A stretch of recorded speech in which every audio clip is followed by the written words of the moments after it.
ஏன்டா எப்பவும் ஹைப்பராவே இருக்க? இன்று முதல் நான் ஒரு ஃபெமினிஸ்ட். நேத்து வரைக்கும் ஆல்பா மேல், அனிமல், பிக் பெல்விசன் பேசிட்டு இருந்த. அது அவுட் ஆஃப் ட்ரெண்ட் போயிட்டு இருக்கு. 8 மார்ச் விமென்ஸ் டே வருது. ஓ, அதுக்குதான் இந்த ஃபெமினிசம் பின்பம். ஸ்ட்ராட்டஜி போ. ஸ்டெப் 1, பெண்களுக்கு நடக்கிற கொடுமை எல்லாத்தையும் கேதர் பண்ணி ஒரு கண்டென்ட் போடுவேன். அப்புறம் ஸ்டெப் 2, ஆண்களை பிரஸ் பண்ணுவேன். உருவாக்குன ஸ்பீசிஸ் தான் பெண்கள்னு சொல்லி வருத்தம் தெரிவிச்சு இன்னொரு கண்டென்ட் போடுவேன். என்ன கருமுண்டா பிஸ்கெட் இது? ஸ்டெப் 3 தான் ஹைலைட்.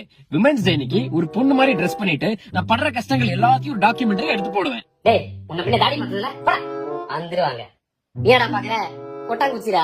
அத பாத்துட்டு இந்த பொண்ணுங்க எவ்வளவு சென்சிபிள், எவ்வளவு forward, if only all men were like biscuit பேசுவாங்க. என்கேஜ்மெண்ட்க்கு அட்டென்ஷனுக்கு இவ்ளோ கீழ்த்தரமா நடந்துக்கிற. அனிமல் கிங்டம்ல எல்லா மேல்ஸும் ஃபீமேல்ஸ் அட்ராக்ட் பண்ண ஒரு ஸ்ட்ராட்டஜி போடு. இது என்னோட ஸ்ட்ராட்டஜி. பிஸ்கெட், நீ ஃபெமினிசம் அபியூஸ் பண்ற. ஒர்க் அவுட் ஆகலனா சரிதான் போங்கடி. ஐ அம் சிக்மா மேல்னு